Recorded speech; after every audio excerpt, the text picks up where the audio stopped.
Good morning and welcome to Police Systems and Practices, University of Arkansas,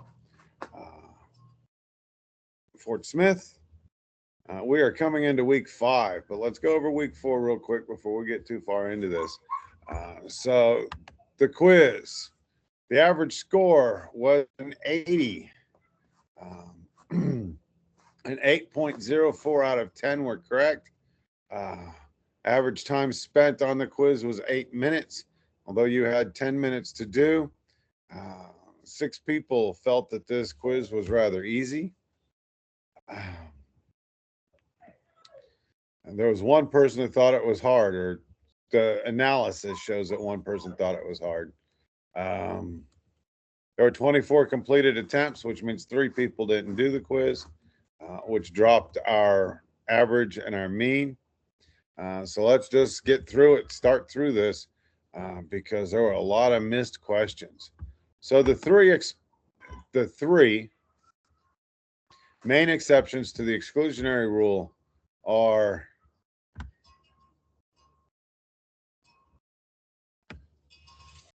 all of these choices are correct. So it's good faith, inevitable discovery doctrine, and a valid independent source. And 16 of you said all of the above, 8 of you said none of the above. Well, it is all the above. The inevitable discovery doctrine shows that it's an exception to the exclusionary rule, because we would have found it eventually anyway, so it doesn't matter. Good faith. If I am acting in good faith, here, let me share a story with you. Back when I was teaching at Howard, I had this young woman in my class who would come to class every day, and she always sat with the wall to her back so she could see out the window. And that's where she sat. And if somebody sat in that chair, she asked them to move. And one day she said, "Well, I need to be able to see if my husband's coming," which was quite frightening, I guess. And then she took 3 classes with me, uh, Mondays, Wednesdays, and so she was in with me for the 8 o'clock class, the 9:30 class, and the 11 o'clock class, uh, every Monday and Wednesday. And on Wednesday night, she was in my 7 p.m. class. And this husband would call every single day, 2 or 3 times during class. And she would have to get up and she would have to leave the room, answer the phone, and explain to her what she was doing. So I got tired of it. One day she showed up with bruises on her face. One day she showed up with bruises on her arms. I knew she was being abused. So I decided, I told her about the programs that were available to her. I told her that she needed to, um, contact the police, contact his federal probation officer, so that we could get this harassment and this controlling and this abuse to stop. And she wouldn't do it.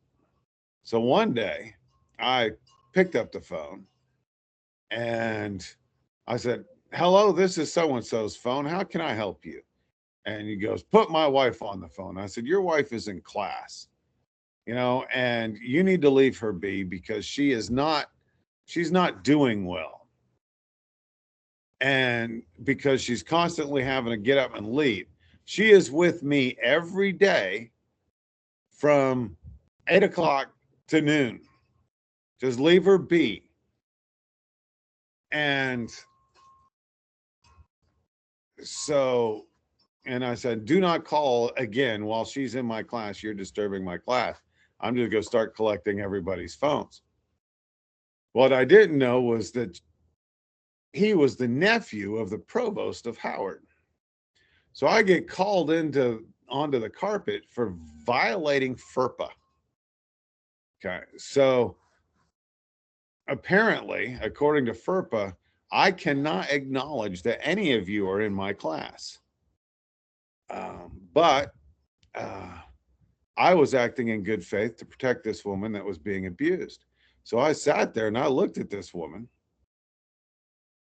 this provost, and I said, I was acting in good faith to protect my students because that's what I'm supposed to do as a teacher is protect my students.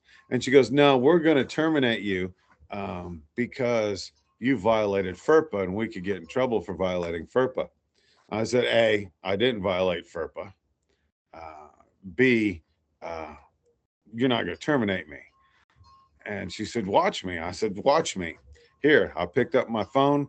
In front of her, I called the federal parole officer, told the federal parole officer what his client was doing, and said that he is extorting his aunt to get me terminated because I'm protecting his wife. He said, well, that's enough. That's all I need. Hey, she'd a blue warrant and arrested him. And then I looked at, I looked at the aunts, my boss, the provost, and said, I'm acting in good faith. If you want a lawsuit, go ahead and fire me. I'll go clean out my office. And the president of the school met me at my office and said, never mind. We understand what you were doing was righteous. So the third isn't valid independent source. So if we know that we have a valid source, okay, and this is something I bumped into the other day, especially when it comes to probation officers. If you call the probation officer and you can show them without a doubt that there's criminality going on, they can act, the police can act to search and seize evidence that doesn't, and they don't need a warrant to do so because it's a valid independent source. Okay, so question 2, 87% difficulty, showing it's easy.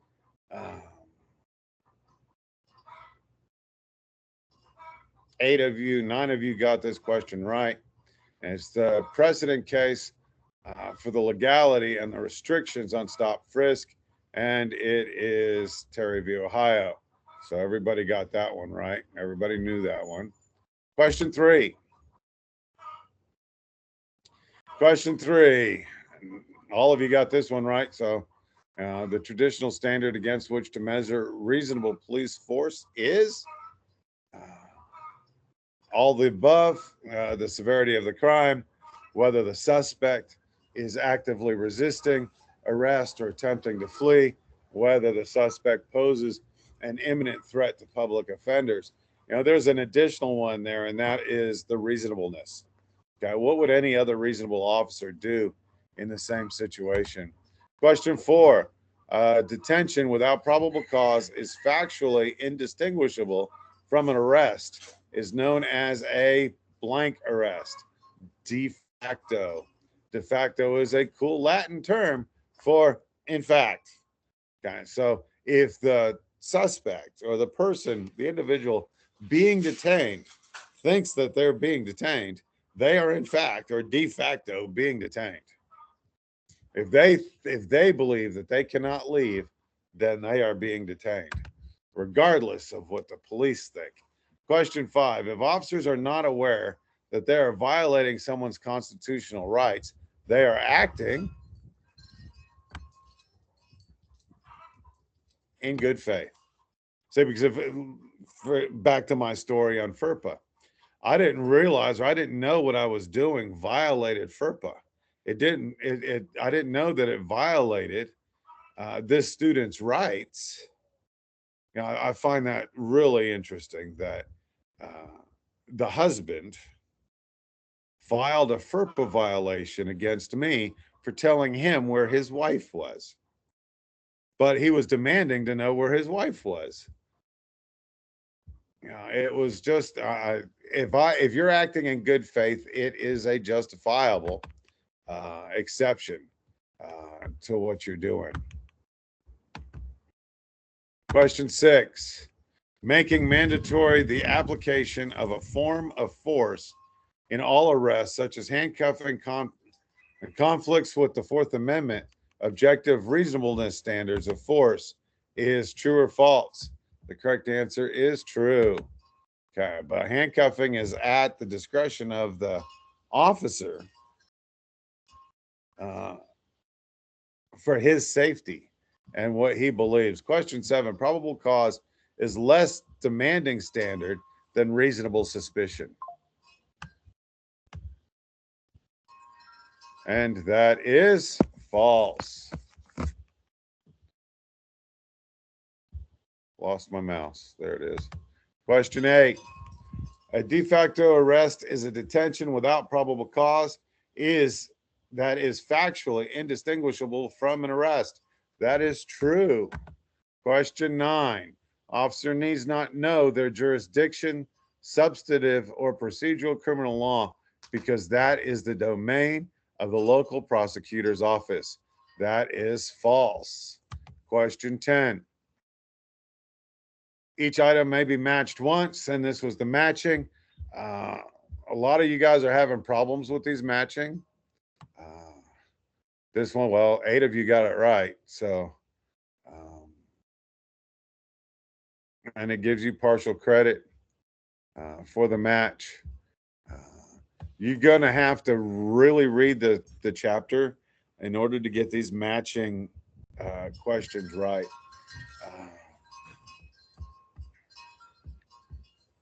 So that's the quiz and the review of our quiz.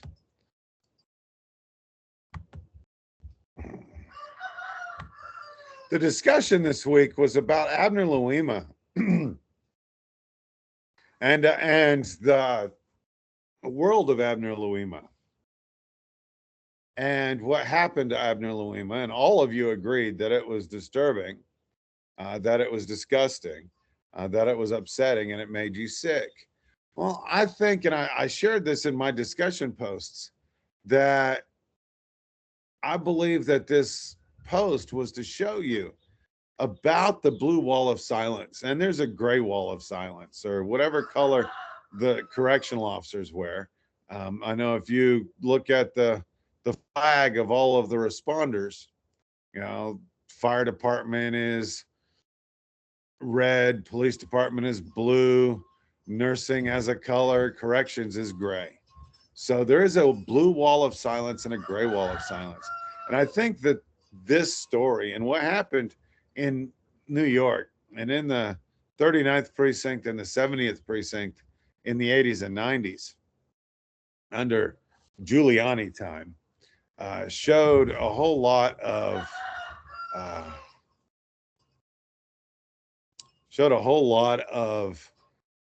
abuse or abuse of power, abuse of authority. And what we need to do is to train our officers to hold our colleagues just as accountable for their crimes as we do anybody else.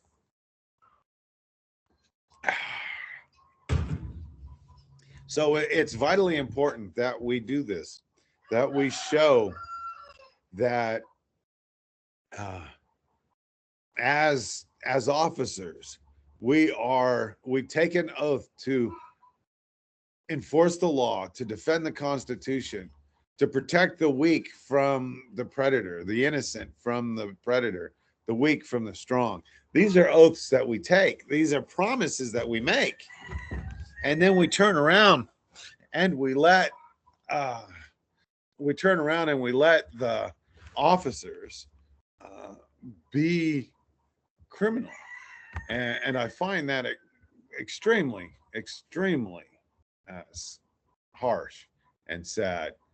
Okay, so let's go ahead and share my screen. We're going to share my entire screen in case I want to go somewhere else. Click here. We're going to share, and now it should pop up and you should see a whole bunch of repeating all over the place. Okay, so now we're going to come over here.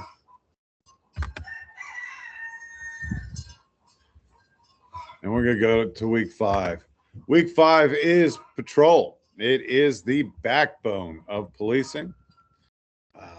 It is everything that it is what makes police police. It is the face of the police department. We don't see the investigators. We don't see the chief. We don't see all of this. What we see are the patrol officers who are in the patrol car. They're patrolling the neighborhoods. They're making traffic stops. They're responding to accidents and emergencies.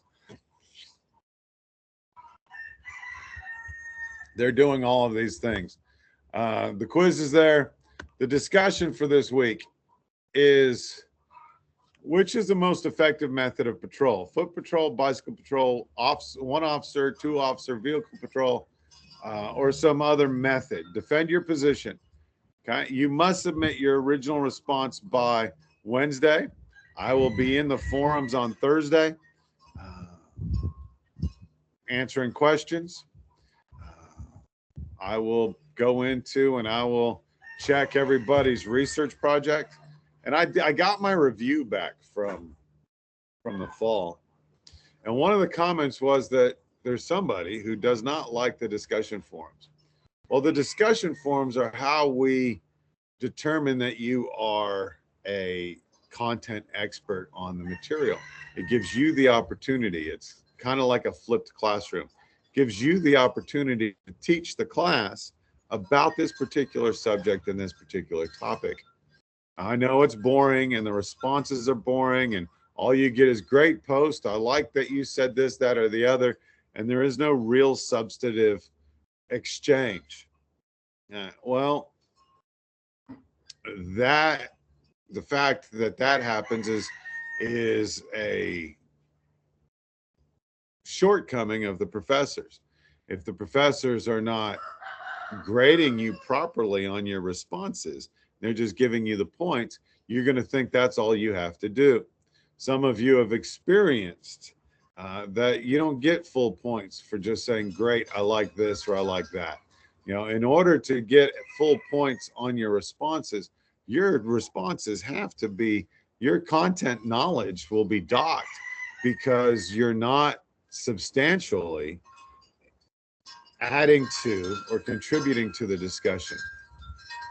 Okay, so this week's discussion is pretty cool. It is an opinion based again, but in this opinion, you really do need to use research to back up your opinion. Okay, so as academics, as educated individuals, we don't have unabashed opinion. What we have is educated opinion, and that educated opinion can be supported through the literature and through the responses. You know, there's goods and bads to all of this. I like foot patrol because it gets the officer out of the car. He goes up and he can walk through the mall. He can walk the neighborhood. He can go the strip malls. He can meet people. He can talk to people. But on the converse, if we have foot patrol, then response times are longer because the police officer has to run or walk to an offense. Okay. Or if he was in a car, he could get there a lot faster. So there's a lot of pros and cons. You know, if two officer over one officer means that you have, you can patrol more area and you can put more police officers in the car. You can put more police officers in cars to patrol and make a greater presence in the community. But a two-person patrol creates other issues, but what it really does is it gives you an accountability partner so that you're not breaking the law and falling into corruption. So when you do this discussion forum, as you do this discussion this week, remember you are the content expert. You are to teach the class on your decision, and you need to defend your position.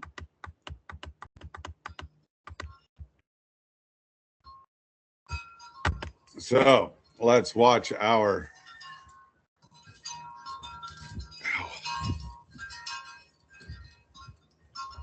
PowerPoint. I'm going to expand this to full size. Chapter 4.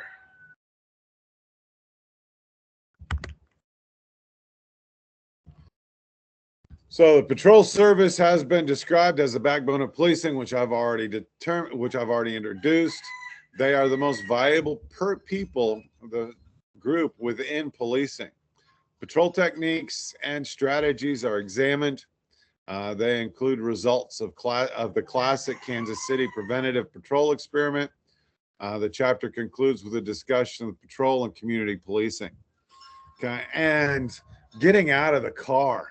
The Kansas City preventative patrol experiment and the Newark foot patrol experiment are extremely important experiments because they show us about patrol, and we'll be discussing them here in a bit.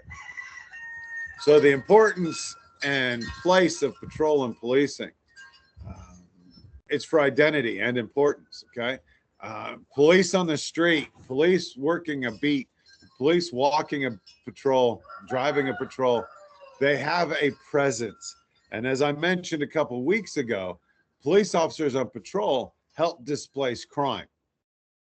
Okay. It is an organizational contradiction. Patrol is the most crucial aspect, the most crucial part of policing, and yet it's the lowest on the totem pole. And promotion is not via patrol. It's often regarded as disposable, a tendency to judge value by rank. Okay. And we judge value of the police officers. I want to be a detective. I want to be a forensic investigator. I want to be a forensic scientist. I want to be, I want to be a CSI. I want to be all of these things. And in my 21 years of teaching policing, I have never heard anybody say, I just want to work patrol.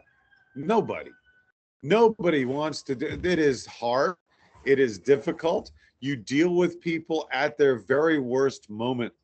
Investigators don't deal with people at their worst moment. They deal with people about their worst moment. The people that interact with citizens are those who are on patrol, and it is their very worst moment, whether that's because they're speeding, whether they got mad at a spouse and they beat them up, or they hurt somebody, or they got drunk or stoned or spun, or they're tuned out and they killed somebody. Those who respond to that is and are patrol. Okay. It is the most despised job. Okay, we have a couple of police officers in this class. They could tell you that patrol is spat upon. They're not treated well. They're not respected well, unless you get into this small towns where your patrol officers are also your investigators, are also your detectives, are also your CSIs. They're also everybody. But patrol is really sad, and you have to work patrol for a minimum of 2 years before you can promote into another field of the police department. They are the primary law enforcement function, more than the act of just driving around. They have a variety of activities. They respond to emergencies. They respond to requests for services. They provide alternative strategies. Every police car should have in its trunk a card file system with brochures to substance abuse, to mental health, to domestic violence help. There should be all these things that are available. Your patrol officer should have experience. And if I get this gig that I'm interviewing for next month, I'm going to include some social work in the degree plan because I believe that patrol is everybody. There's psychologists, there's social workers, they're paramedics, they're police officers. They do everything, and they have to try and resolve the issues and the situations that people are going through. So the tasks and duties of patrol is to determine or prevent crime and disorder. Okay, so this is something that the Kansas City patrol experiment did. Okay. They looked at, they used data, they used research to find out where the most crime was occurring, and that's where they would put most of their police officers. Okay. So you had an area where you had active patrol, you had an area that had minimal patrol, and then you had an area that was only response. And the only time you saw a police officer is when they were called here. It's kind of like where I live. I live out here in the middle of nowhere. I live 2 miles, a mile and a half, a mile. I think it's right at a mile away from the pavement. I live 2 miles away from a major road. I live 10 miles from the interstate. I don't see the police out here. The police don't drive down here. I never see the police up on the dirt road that I live off of. You know, I live a half a mile off the dirt road. But I never see police unless they're responding. You know, we had an incident last year where the police showed up to my gate. And, you know, that was the first time I've ever seen them out here. But they were responding. Police don't need to be out here. There's no crime going on out here. Unless you think cows breeding with their daughters is a crime. But there's no crime going on out here. So the police don't need to come out here unless they're called. Okay. But that's not everywhere. Okay. You go to Little Rock, you go down there, the main drag in Little Rock, you've got cops all over the place. I went to a conference, education conference, and gave a presentation on sheriff's perceptions of the militia. And I walked down the Riverwalk and the things there, and there were cops everywhere. But I'm sure there's places in Little Rock where the cops never go. They control traffic, okay? Especially, you know, after Friday night or Saturday after the football game. You know, I keep getting all these emails about the Lions tailgate parties. So after the football game is over, there's traffic control out on the street to make sure that everybody can get out of the parking lot safely without accidents. Same thing with basketball. Any major event in town, law enforcement shows up for traffic control. If the street lights, the red lights, the traffic lights go out, they put a police officer there to make sure that we've got a steady flow of traffic. They assist in the crime scene. They secure the crime scene. Okay. When there's a crime in progress, patrol is called to respond, not the investigators. So they start the preliminary investigations, and their reports go to the detectives' offices, and then the detectives pick it up. And they continue, and they go on from there. They make arrests. They police special events. They assist crowd control at fires. They do community service. And then they keep a peacekeeping function. Okay. The Texas Department of Public Safety brags about their policing ability because, you know, well, they brag. And they say that the mere presence of the uniform of a Texas state police officer will help keep the peace. It will help deter violence. Just the mere presence. And this is the same. This could be said about any police department. I know it's not proven true with ICE and DHS at the moment, but a police officer shows up, it automatically provides a level of peacekeeping.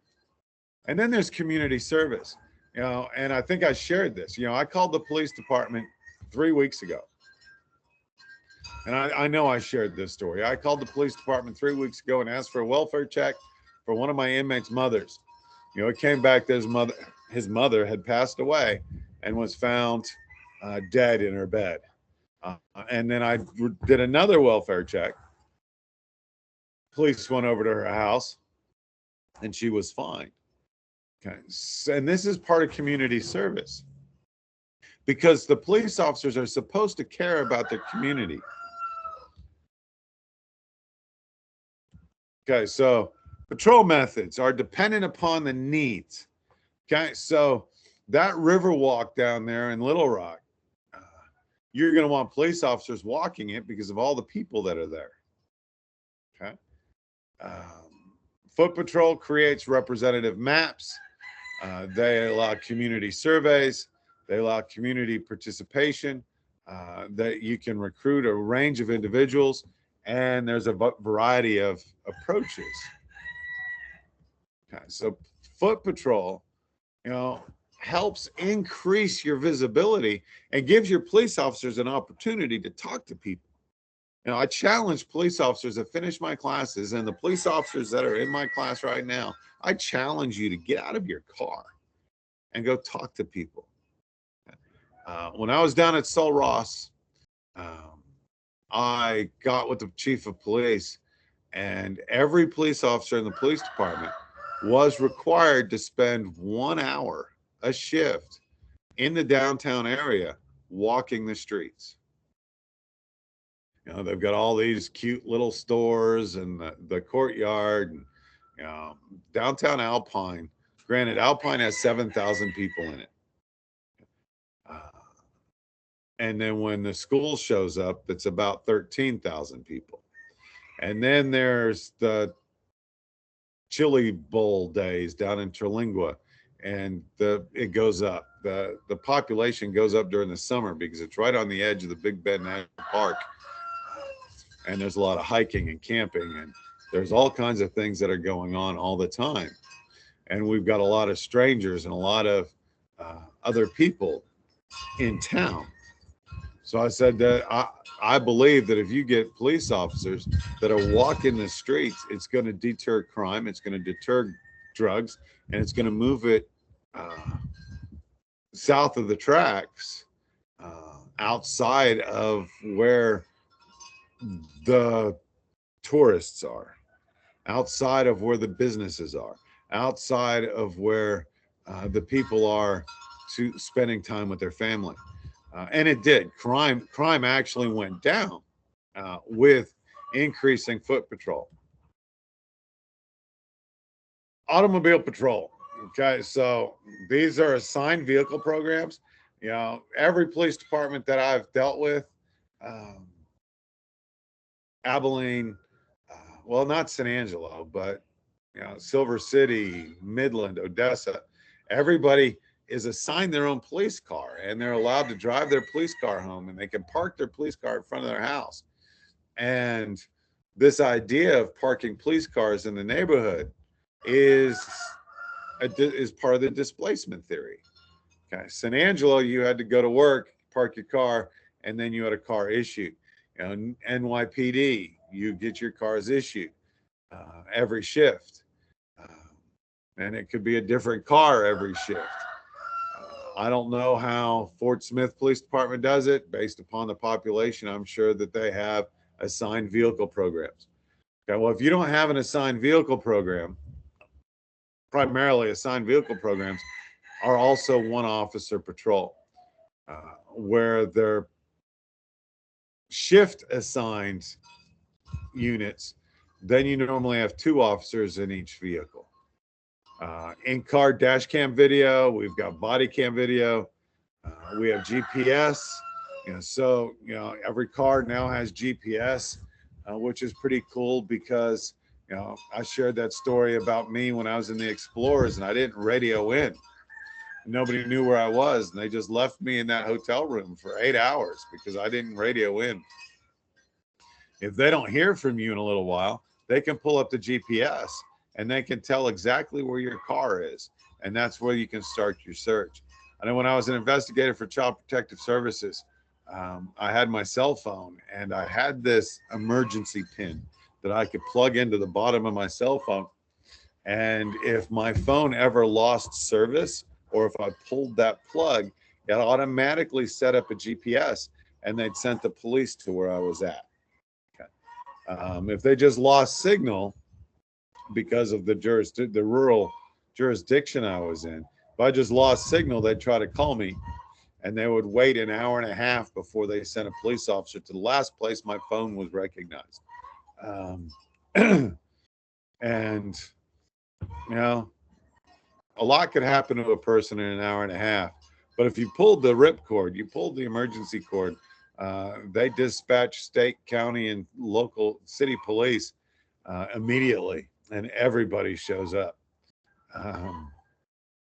It was pretty cool, I guess. Okay, so motorcycle patrol, bicycle patrol, segways, horse patrol, air patrol. These are all, again, dependent upon the needs. If you're patrolling a mall or you're patrolling the DFW airport, you're a police officer for the DFW Police Department, DFW Airport Police Department, you're going to want to be on a Segway so that you can get from one end of the terminal to the other rather quickly. In parks, you would want bicycle patrol. In major metroplexes like Dallas and Fort Worth and DC, Little Rock, you're going to want motorcycle patrol so that they can go down the medians, they can go between the lanes of traffic, so they can respond to instant instances. Mounted patrol, horse patrol is always fun. The horse is iconic for American law enforcement. It goes back to the days of the West and the sheriff. Goes back to the days before we had a car. But the police officer and his trusted steed is iconic. Just watch Gunsmoke or any Western. The sheriff, the marshal, always had his trusted horse, the Lone Ranger in silver. But mounted patrol is expensive because you got to take care of those horses. And then you got to hire somebody to go through the streets to pick up all of the horse crap as it goes apart. And then there's air patrol. And when I lived in New Mexico, they said this area of this road is patrolled by aircraft because it's 80 miles between bathrooms, 90 miles between bathrooms. I lived in Silver City, and it was a 2-hour drive just to get to Lordsburg, another hour to get to Las Cruces. It's a nightmare scenario. But it's really expensive to operate helicopters and airplanes. Water patrol. Well, this is, our water patrols in this area are normally run by Game and Wildlife. But the river going through Little Rock, I'm sure there is a river patrol. There's patrols with special terrain vehicles, especially out here. New York, the Harbor Patrol, the Transit Police, they have boats. Anywhere where you have a port or a harbor, you're going to have police officers on the water. Out here in West, we'll call it West Texas, in the big country, you need 4x4s, you need horses, you need dirt bikes and motorcycles. so that you can go through the ranches and you can go through this area. The police that police Big Bend National Park, they have to patrol by using things other than your patrol car. They have four-wheel drive vehicles. Uh, there's always somebody getting lost in the Big Bend in the middle of the summer who decided that 113 degrees is a good time to go hiking, especially when you get in the Big Bend and there's no water. It is desert. If you don't bring enough water, you're going to die of thirst. So you need special equipment to police those areas and those terrains. Canine assisted patrol. Canine is very popular. Every community has their own canine officers. We have electronics dog. We have 2 drug dogs, and we have 4 search dogs, bloodhounds that search trails. And you can train dogs, specifically the Malamute and the German Shepherd, to work very well. And then there's combination patrols, like the Miami-Dade Police Department. So the sheriff's office and the police department work together. Here, the Merkel Police Department has 4 officers on it. So coming out here, I'm not in the city limits, but there's 2 sheriff's deputies that work everything west of Abilene here in Taylor County. So local police officers can come out into the rural area because they have made agreements within jurisdictions. So the essential functions: routine patrol in the Kansas City Preventative Patrol Experience. And I've discussed this briefly. They had 3 groups each with 5 beats each. Okay. They had reactive beats, controlled beats, and proactive beats. As I said, the proactive beats, they're using information,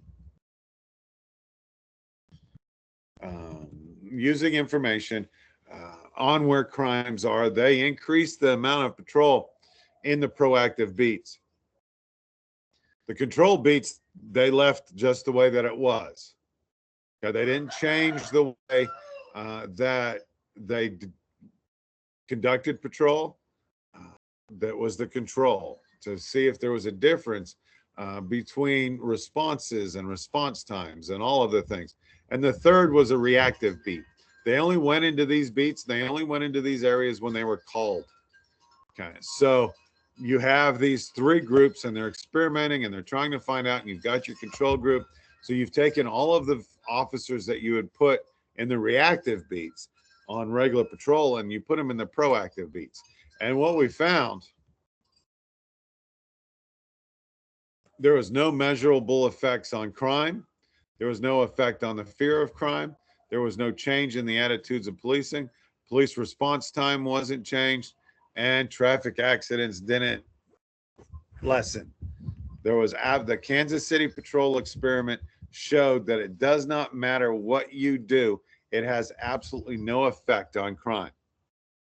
The displacement theory does show that if you have a police officer on the corner of 5th and Main, they're not going to commit crime on the corner of 5th and Main. They're going to go to 10th and Main, somewhere out of sight of the police department.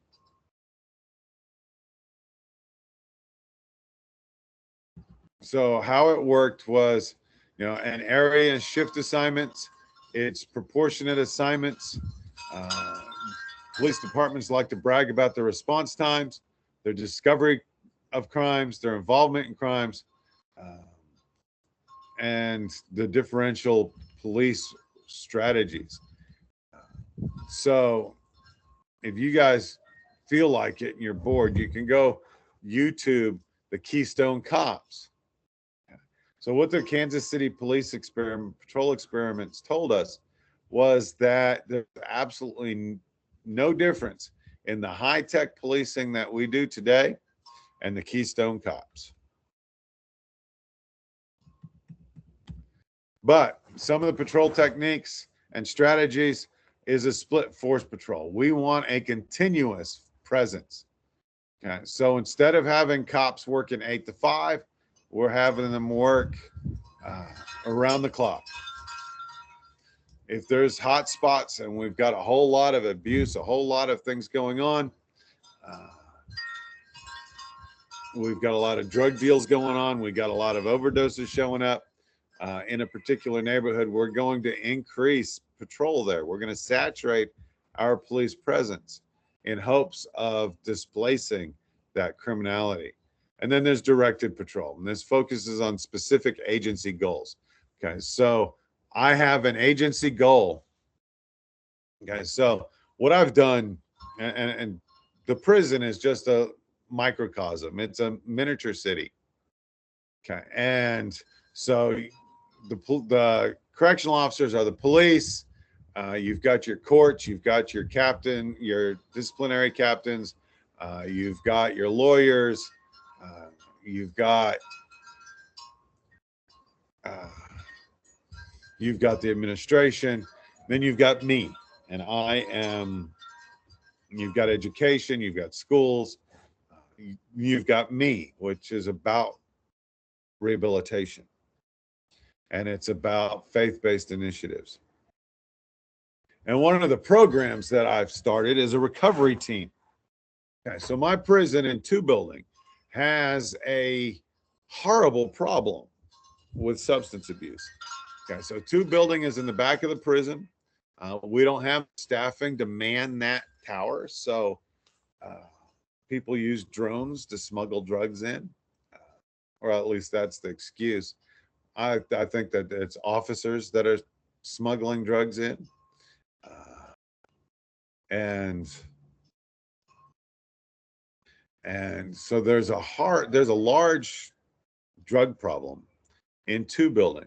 So I created a recovery team, and I got permission to send 10 inmates who volunteered. We'll call them the nonprofit agencies that have gone into this neighborhood known as 2 Building to combat substance abuse, because nothing that I'm going to do, nothing I can do, is going to stop the drugs from coming into the prison or into the neighborhood or the community. So what I'm going to do is I'm going to focus on eliminating the market, eliminating the need. So I have 10 guys that I send into the 2 Building every Friday to share the program of Alcoholics Anonymous and Celebrate Recovery, to help these guys to overcome their substance abuse problem. Okay, and this is like a directed patrol. I know there's a problem over here, so I'm going to send people over there to deal with a specific problem. Okay, so I'm going to send officers into this neighborhood to focus on the drug problem. I'm going to send officers into this neighborhood to focus on prostitution. I'm going to send officers into this neighborhood to focus on whatever vice that's going on. Okay. I'm going to send officers into 13th and Grape Street here in Abilene to fight and combat the drug system, the drugs, and all of the criminality that's going on there. And that is directed policing, directed patrol. Problem-oriented policing was an experiment by Herman Goldstein in 1979. It was a shift in perspective. Okay. And what we wanted to do was we wanted to change policing from being reactive to proactive. What we want to do with problem-oriented policing is identify a problem, research that problem, and then develop a strategy. And I think that's what I'm going to do next time I teach this class, is I'm going to do a problem-oriented policing research project where you find a problem. You research how this problem has been addressed in the past, and then you develop a plan. It's called SARA. It's called Scan, Analyze, Response, Assess. And the SARA program helps us to identify uh, and to direct our policing to address problems. So, what is a major problem? It's it's a move beyond handling incidents and reacting to incidents, and it's a move to preventing the incident from happening at all to begin with. And that's the problem oriented policing. I discussed Sarah ahead of time. Um, this is a process evaluation and it has an impact evaluation. So you establish and you give this policy program 6 months, uh, and then you check and you analyze the differences that were made with this program. You know, like my recovery program. 6 months from now, I'm going to look at the numbers, and if my ICSs are still high, if my drug abuse is still high, we're going to assess, and we're going to determine that the recovery program didn't work. We're going to look for a different way to do it. We're going to look for a different way to resolve it. Uh, One of the other things that I have done as a chaplain is I go tier walking on Wednesdays. And although I bring my clerk with me, my tier walking team are all volunteers from outside. They're not inmates, they're volunteers who volunteer their time to come into the prison. Okay. And we're going to see how that affects things and how that changes things. Um, so I've got two Sarah programs going on right now to see how things are working.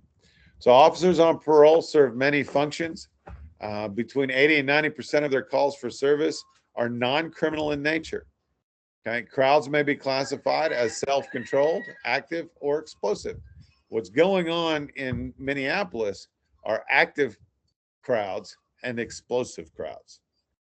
Okay, different patrol techniques have met varying degrees of success, and the SARA program problem-solving technique has contributed greatly to policing effectiveness. The screens that we didn't cover in here was community-oriented policing. I guess they're trying to show, or trying to say, that problem-oriented policing is community-oriented policing. I don't think so. I really don't think so. Community-oriented policing is about getting the community involved in solving problems, like I'm doing with the recovery team. Okay, I have the community working with me to combat the substance abuse problem that we have in the prison. Yeah, this is what community-oriented policing is. Okay, I go to the tiers. I talk to every single inmate. I have 1,150 inmates on my unit, average day in, day out. And I talk on Wednesdays. I do my best to talk to every single one of them that are willing to talk to me. I walk past every cell for every inmate that is the in the cell block.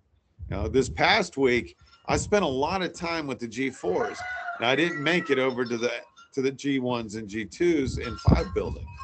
Just didn't make it there. I didn't make it to I wing.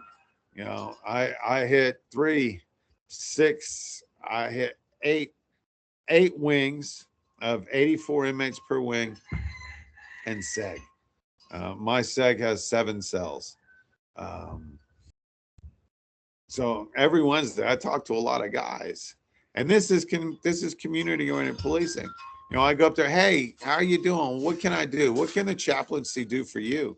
You know, and the police officers should be doing the same thing, talking to people. Hey, I'm Officer Fisher, with the I even forgot where I'm at, with the Merkel Torah group. I'm Officer Fisher in the Juniper Canyon Police Department. How are you doing? Is there something that me and my police department should be doing to make your life more pleasant? One of the things that community-oriented policing is supposed to do, one of the things that community-oriented policing supports and suggests and encourages or empowers, is community involvement. Community-oriented policing is intended to increase the quality of life, where police and the community become partners in fighting crime. Community-oriented policing, or policing itself, should not be an us versus them mentality.